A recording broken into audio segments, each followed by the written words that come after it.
Demedi.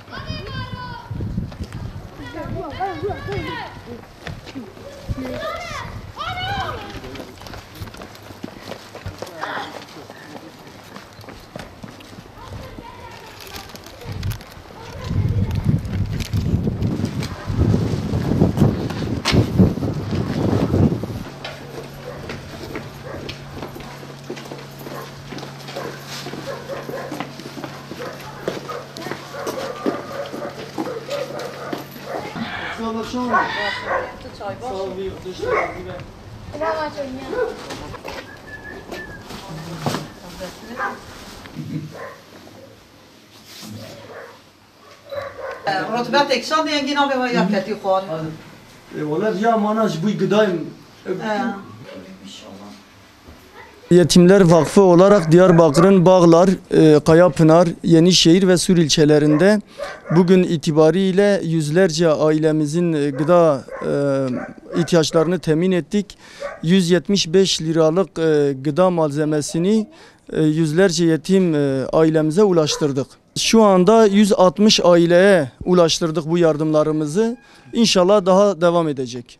Vatandaşlarımıza, hayırseverlerimize çağrımız, biz diyoruz ki mağdur bir ailemiz, ihtiyaç sahibi bir ailemiz nerede varsa Allah'ın izniyle onları tespit ediyoruz.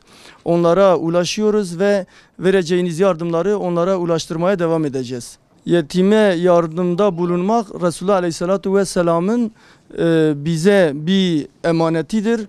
Ayrıyeten Allah'ın ayetlerle bize emrettiği bir vazifedir. O yüzden biz bunu çok önemsiyoruz ve bizim işimiz budur.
Burada olan imzalar tamam mı?